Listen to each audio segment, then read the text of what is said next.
அனைவருக்கும் தீபாவளி நல்வாழ்த்துக்கள்.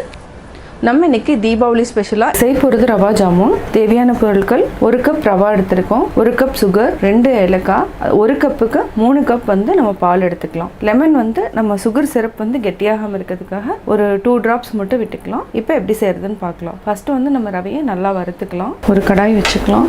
கடாயில் சிம்மில் வச்சுக்கோங்க. வாசம் வந்தாவே போதும், அதாவது ரவையினோட பச்சை வாசம் போனாவே போதும். எப்பவுமே நம்ம உப்புமா செய்கிறப்போ 1 கப்புக்கு வந்து நம்ம 2.5 கப் வந்து தண்ணி ஊற்றுவோம். இது வந்து என்னென்னா ஒரு 1/2 கப் வந்து ஜாஸ்தி விட்டுக்கலாம். லைட்டாக வந்து நமக்கு கொலகொலன்னு வேணுங்கிறதுனால இது வந்து ஒரு 2லேருந்து 3 நிமிஷம் வரைக்கும் நல்லா வறுத்துக்கலாம். ரவா வந்து நல்லா வறுத்துதுன்னா நல்லா வாசம் வரும். அந்த டைமில் நம்ம மில்க் ஆட் பண்ணிக்கலாம். இப்போ நம்ம 3 நிமிஷம் நல்லா வறுத்துட்டோம் ரவையை. இப்போ பாலை ஊற்றி நல்லா வேக வச்சுக்கலாம். சிம்மில் வச்சு வேக வைங்க. கட்டி இல்லாமல் நல்லா மிக்ஸ் பண்ணிக்கணும். இப்படி கட்டி எல்லாமே நல்லா கலந்து விட்டுட்டு நல்லா வேக வச்சுக்கலாம். இது வந்து ஒரு 2 minutes வரைக்கும் நல்லா கையெடுக்காமல் கிளறிட்டே இருங்க. இந்த மாதிரி ஒரு கரண்டி எடுத்துக்கலாம். கரண்டி எடுத்துகிட்டு நல்லா மசிச்சு விடுங்க. கட்டி இல்லாமல் இருக்கும். இப்போ ஆல்மோஸ்ட்டு கட்டி எதுவும் இல்லை. நம்ம லைட்டாக ஒரு 1/4 டம்ளர் மட்டும் தண்ணி ஆட் பண்ணிக்கலாம். இப்போ நல்லா மிக்ஸ் பண்ணி விடுங்க. நல்லா சுருண்டு வர அளவுக்கு நம்ம வந்து நல்லா கலக்கிட்டே இருக்கணும். இது நல்லா மிக்ஸ் பண்ணிக்கோங்க. நம்ம இப்போ மீடியம் ஃப்ளேமுக்கு மாற்றிடலாம். இப்போ வந்து சீக்கிரமாக வெந்து நல்லா சுருண்டு வரும். நான்ஸ்டிக்காக இருந்ததுன்னா ஒட்டாது, அதனால தான் நான்ஸ்டிக் பேனில் நான் யூஸ் பண்ணுறேன். இல்லைனா கெட்டியான கடாயில் நம்ம செய்யணும். இப்போ பார்த்திங்கன்னா நல்லா சுருண்டு வர ஆரம்பிச்சிருச்சு. நான்ஸ்டிக்கில் ஒட்டாமல் வர டைமுக்கு நம்ம ஆஃப் பண்ணிக்கலாம். இப்போ நல்லா வெந்துடுச்சு. ஆஃப் பண்ணிக்கலாம். ஆஃப் பண்ணிவிட்டு ஆறுனதுக்கப்புறம் நம்ம உருண்டை பிடிச்சிக்கலாம். அதுக்குள்ளே சுகர் சிரப் காய்ச்சிக்கலாம். நம்ம சுகர் சிரப் காய்ச்சிக்கலாம்.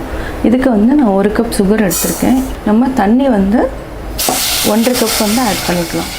இது வந்து கொஞ்சம் நல்லா திக்காகணும். ஒரு சிலருக்கு வந்து சுகர் வந்து ஜாஸ்தி வேணும்னா இன்னும் ஒரு 1/4 கப் வந்து நீங்கள் ஆட் பண்ணிக்கோங்க. நான் வந்து கரெக்டாக 1 கப்பு தான் ஆட் பண்ணியிருக்கேன். அளவு வந்து 1 கப்புக்கு நம்ம 1/4 கப் வந்து சுகர் வந்து எடுத்துக்கலாம். இது வந்து கம்பிப்பதம் வரக்கூடாது. அதாவது அந்த கம்பிப்பதத்துக்கு நம்ம முன்னாடியே நம்ம வந்து ஆஃப் பண்ணிடணும். நம்ம டீப் ஃப்ரை பண்ணி போடுறப்போ இந்த பாகு வந்து எப்படி இருக்கணும்னா கொஞ்சம் மிதமான சூட்டில் தான் இருக்கணும். இல்லைனா வந்து அப்சர்வ் பண்ணாது அந்த சுகர் சிரப்பை. நல்லா கொதிக்கட்டும். தட்டி வச்சுருக்கிற ஏலக்காயும் நம்ம ஆட் பண்ணிக்கலாம். இது வந்து ஒரு 5லேருந்து 6 நிமிஷம் வரைக்கும் நல்லா கொதிக்கட்டும். கொஞ்சம் திக்காக வர ஸ்டேஜில் நம்ம ஆஃப் பண்ணிக்கலாம். இதை ஒரு பவுலில் எடுத்து வச்சுருக்கோம். நல்லா மசிச்சு விடுங்க. கொஞ்சம் எண்ணெய் தடவிக்கலாம். அப்போ தான் வந்து ஒட்டாமல் இருக்கும். கொஞ்சம் சூடாக இருக்குது. ஆறுனதுக்கப்புறம் நம்ம உருண்டைகளாக பிடிச்சி எடுத்து வச்சுக்கலாம். இப்போ நம்ம நல்லா அரிச்சு நம்ம சின்ன உருண்டைகளாக கொஞ்சம் பெருசாக வேணாலும் நம்ம பெருசாக எடுத்துக்கலாம். ஒட்டுச்சுன்னா நீங்கள் வந்து எண்ணெய் தடவிட்டு கையில் உருண்டை பிடிச்சிக்குவோம். இந்த மாதிரி நம்ம உருண்டைகளாக பிடிச்சி எடுத்துக்கலாம். ரவா உருண்டைகளாக நம்ம பிடிச்சி வச்சுட்டோம். அடுத்தது டீப் ஃப்ரை பண்ணிக்கலாம். நல்லா கொதிக்க ஆரம்பிச்சிருச்சு. ஒரு 4 நிமிஷம் நல்லா கொதிக்கட்டும். கம்பி பதம் வரக்கூடாது. கம்பி பதத்துக்கு முன்னாடியே லைட்டாக வர டைமுக்கு நம்ம எடுத்துடணும். இது ஒரு இன்னும் 2 நிமிஷம் நல்லா கொதிக்கட்டும். அதுக்கப்புறம் ஆஃப் பண்ணிக்கலாம். கொஞ்சம் திக்காயிட்டு வருது. அதாவது இது ஒரு கம்பி பதத்துக்கு முன்னாடியே நம்ம எடுக்கிறோம். இப்போ நம்ம ஆஃப் பண்ணிக்கலாம். இது பார்த்தீங்கன்னாவே தெரியும். கொஞ்சம் லைட்டாக அந்த பிசுப்பு மட்டும் இருந்தால் போதும். இந்த ஸ்டேஜில் இப்போ எடுத்துக்கலாம். இப்போ ஆஃப் பண்ணிடலாம். ஆஃப் பண்ணிவிட்டு ஒரு 2 ட்ராப்புக்கு மட்டும் நம்ம லெமன் புழிஞ்சு விட்டுக்கலாம். நல்லா மிக்ஸ் பண்ணி விட்டுருங்க. இது வந்து கெட்டியாகாமல் இருக்கும். நம்ம அடுத்தது இதை வந்து ஒரு உரத்தில் வச்சுட்டு நம்ம ரவா உருண்டைகளை டீப் ஃப்ரை பண்ணி எடுத்துக்கலாம். ஒரு கடாயில் ஆயில் ஊற்றிட்டோம். ஒரு உருண்டைகளாக போட்டு நல்லா டீப் ஃப்ரை பண்ணணும். அதாவது என்னென்னா இது வந்து ஹை ஃப்ளேமில் இருந்துச்சுன்னா மேலே மட்டும் நல்லா ப்ரௌன் ஆகிடும். நம்ம வந்து அதாவது மீடியம் ஃப்ளேம் இருக்கக்கூடாது. ஸ்டார்டிங்கில் லோ ஃப்ளேமில் வச்சுட்டு நல்லா அந்த உள்ளே இருக்கிறதுல வேக வச்சுட்டு அதுக்கப்புறம் நம்ம வந்து மீடியம் ஃப்ளேமுக்கு மாற்றணும். இப்போ லைட்டாக திருப்பி விடுங்க. இது வந்து ஜாமுன் மாதிரி உடனே வந்து ப்ரௌன் ஆகாது. இது வந்து ஆகிறதுக்கு வந்து மினிமம் வந்து 2 நிமிஷமாவது எடுக்கும் நல்லா வேகிறதுக்கு. அதாவது லோ ஃப்ளேமில் வச்சு இந்த டைம் எடுக்கும். இப்போ நம்ம மீடியம் ஃப்ளேமுக்கு மாற்றிடலாம். நல்லா வேகட்டும். பொன்னிறம் ஆனதுக்கப்புறம் நம்ம எடுத்துக்கலாம். நல்லா வெந்துட்டுருக்கு. நல்லா கோல்டன் ப்ரௌன் ஆனதுக்கப்புறம் நம்ம எடுத்துக்கலாம். நல்லா திருப்பி விடுங்க. இது வேகிறதுக்கு மட்டும் கொஞ்சம் டைம் எடுக்கும். இது வந்து ரவா ஜாமுனுக்கு வந்து ஹை ஃப்ளேமுக்கு வச்சிங்கன்னா என்ன ஆகுனா எல்லாமே வெடிச்சிரும். நம்ம அதனால் லோ ஃப்ளேம் மீடியம் ஃப்ளேம் இந்த 2 ஃப்ளேமில் மட்டும் யூஸ் பண்ணுங்கள். இடையில நல்லா திருப்பி போடுங்க. இல்லைனா வந்து ஒரு சைடு வந்து கோல்டன் ப்ரௌனாகவும் ஒரு சைடு வெள்ளையாக இருக்கும். இப்போ நம்ம எடுத்துக்கலாம். எடுக்கிறப்போ நம்ம சிம்மில் வச்சுக்கோங்க. இதே மாதிரி நம்ம எல்லா உருண்டைகளையும் போட்டு எடுத்துக்கலாம். இது வந்து மிதமான சூட்டில் சிரப்பு இருக்குது. நான் இப்போ வந்து டிப் பண்ணியிருக்கேன். இது வந்து மினிமம் வந்து ஒரு 4 to 5 hours வந்து நல்லா ஊறினா தான் ஜாமுன் வந்து நல்லாயிருக்கும். இது 4 to 5 hours நல்லா ஊறட்டும். அதுக்கப்புறம் ஜாமுன் வந்து ரொம்ப சாஃப்டாயிரும். இப்போ சுவையான ரவா ஜாமுன் ரெடி. நான் இன்றைக்கி செய்ய போகிறது ஜாமுனுக்கு தேவையான பொருட்கள். இது வந்து ரெடிமேடாகவே ஜாமுன் மிக்ஸ் இருக்குது. இது 200 grams எடுத்திருக்கேன். ஒரு பிஞ்ச் ஏலக்காய் போடணும்.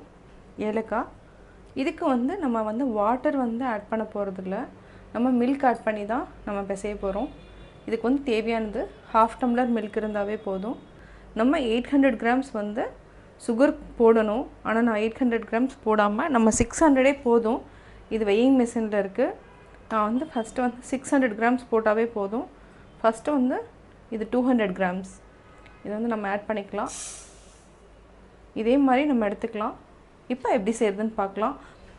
இப்போ வந்து நம்ம மில்க் ஆட் பண்ணிக்கலாம். ஃபஸ்ட்டு கொஞ்சமாக ஆட் பண்ணிக்கோங்க. நிறையா ஆட் பண்ணிட்டிங்கன்னா அது வந்து லிக்விட் மாதிரி ஆயிரும். இது கொஞ்சமாக இருந்தாவே போதும். ரொம்ப கேர்ஃபுல்லாக வந்து மாவை பிசையணும்.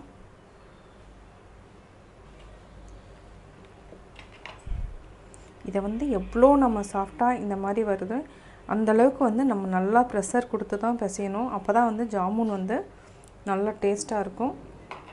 வந்து நான் ஒரே ஒரு டேபிள் ஸ்பூன் வந்து கீ ஆட் பண்ணிக்கிறேன். இன்னும் ஒரே ஒரு ஸ்பூன் வந்து மில்க் ஆட் பண்ணால் போதும். அவ்வளோதான் இருக்குது. நான் எடுத்தது வந்து 1/2 டம்ளர் தான் எடுத்திருக்கேன். இவ்வளோ தான் இருந்தால் போதும். அந்த கன்சிஸ்டன்சி வந்து கரெக்டாக வந்துடும்.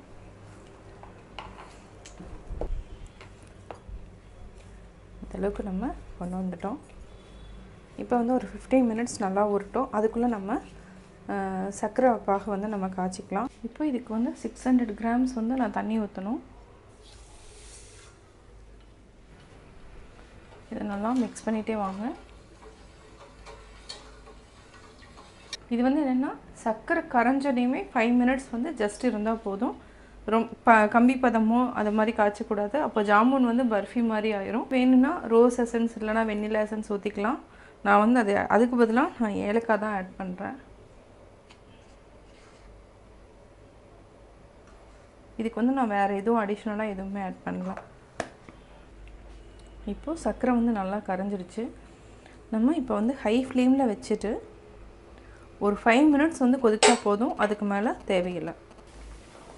இப்போ இந்த பதம் கரெக்டாக இருக்கும். ஒரு 5 minutes ஆயிடுச்சு. இப்போ நம்ம ஆஃப் பண்ணிக்கலாம். இப்போ ஆல்ரெடி நம்ம ரெடி பண்ணி வச்சுருக்குறோம்.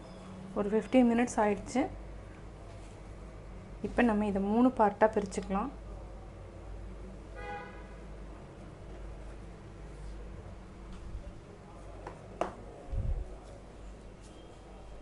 இதை வந்து நம்ம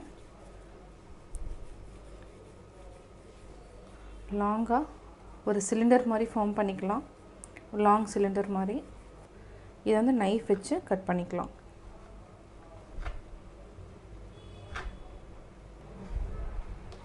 இதே மாதிரி நம்ம மூணுமே செஞ்சிடலாம் சிலிண்டர். இப்போ வந்து நம்ம பால் மாதிரி மேக் பண்ணி இப்போ வந்து ஒரு இது எல்லாமே பால் பண்ணிவிட்டு அதாவது பால் பண்ணிவிட்டு ஓவல் ஷேப்பு கொண்டு வந்துட்டேன். இந்த ஷேப்பில் எடுத்திருக்கேன். இதுக்கு வந்து ரீஃபைண்ட் ஆயில் தான் ஆட் பண்ணுறேன். கொஞ்சமாக இருந்தால் போதும். இப்போது இதுக்கு வந்து என்னென்னா ஆயில் வந்து நம்ம வந்து கொதிக்க விட, அதாவது மீடியமில் இருந்தால் போதும். அப்போ தான் வந்து இந்த இது உள்ளே இருக்கிறது எல்லாமே வேகும். இப்போ வந்து நம்ம எல்லாத்தையுமே போட்டு எடுத்துக்கலாம். சிம்மில் வச்சுக்கோங்க, ஹை ஃப்ளேமில் வைக்காதீங்க. இதை வந்து நல்லா மிக்ஸ் பண்ணி விடுங்க. பார்த்திங்கன்னா உடனே வந்து இது வந்து இதாயிரும். நம்ம ரொம்ப கேர்ஃபுல்லாக எடுக்கணும்.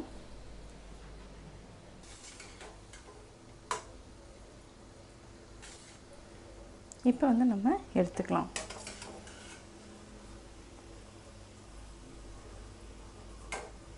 ஃபஸ்ட்டு நம்ம ஏதாவது ஒரு இது மாதிரி பவுலில் எடுத்து வச்சுக்கோங்க. நம்ம லாஸ்ட்டில் வந்து எல்லாத்தையுமே நம்ம வந்து சர்க்கரை அது காய்ச்சி வச்சுருக்கோம், அதில் நம்ம போட்டுக்கலாம்.